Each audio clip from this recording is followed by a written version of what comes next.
What are the biggest misconceptions about buying real estate in Belize? If you're looking at buying real estate in the country of Belize right now, you're gonna wanna watch these 4 tips I have for you.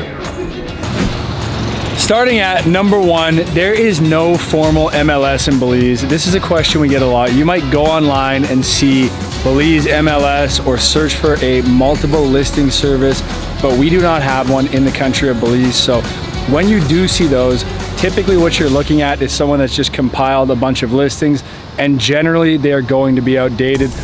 That's why I always recommend working with a reputable company like, of course, RE/MAX. You guys know I'm biased on that one, but more importantly, there really is no MLS in the country of Belize. So when you do go online and you are looking at listings and you're sending those links to your realtor or a potential realtor, just bear in mind that more likely than not, a lot of those are going to be outdated, and it's important to look at companies that you recognize and that are keeping their listing sites accurate, and even then some of them might be outdated, so always good to know, no MLS.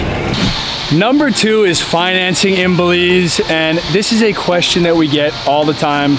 Again, we've covered a lot of these in our prior videos, but to get this one, I gotta lay down here by the Mahogany Bay Pool Club. So financing is a tricky one in Belize. We don't really have traditional bank financing, so it's a little bit harder for you to come in and get a mortgage on a property, but there are pros and cons to this, and I'll tell you the solution at the end of this one as well.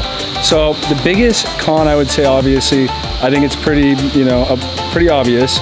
You cannot just walk into a bank and get a mortgage on a property, so it can limit what type of properties you could get. I would say the biggest benefit is that banks in Belize are very secure. So they're required to have a 24-cent reserve requirement, which means they don't have highly leveraged real estate markets or highly leveraged markets in general. So given that they have that 24-cent reserve requirement, it is harder to give out loans. We don't typically find ourselves in situations like you would find in 2008, 2009, global financial crisis, where all of this bad debt was out, all these foreclosures happened, and it caused the real estate markets in the US to tank. So we don't really have that here. So it is a very secure real estate market with very stable prices throughout the course of time. Typically we might see a little bit of a dip, and generally over time the markets tend to increase here. So that's the biggest pro to this as well. Now, what are the solutions? Well, typically what we do at our RE/MAX offices is we help clients find deals with developer financing, properties with seller financing, or different creative ways that they can finance properties, or identify the best affordable deals as well. So that's how you do it with financing. That's number 2. On to number 3.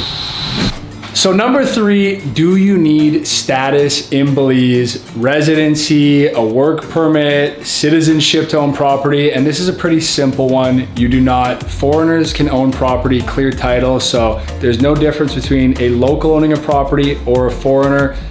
You can put it in your personal name, in an LLC, in whatever type of corporate entity you want. Typically, we recommend putting properties in a corporate structure called an IBC, which we're gonna do a video on and give you some more info on that as well, but you don't need to be a resident. You can become a resident. There's naturalized residency, which basically that's when you're here for a year, minus you can leave the country for 14 days. And what you would do is you would renew your temporary tourism entry permit monthly. So that's one way to do it.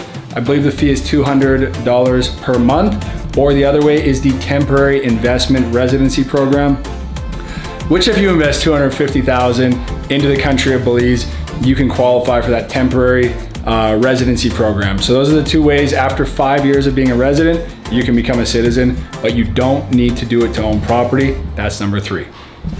Number 4, what currency do real estate transactions take place in? And we got one of our RE/MAX agents, actually 2 of them. We got an agent and a broker here. We're in the presence of greatness. We got Hassan Taraf here and Trevor Stack. Looks like he just finished his lunch. Hassan, you got the answer for that one, right?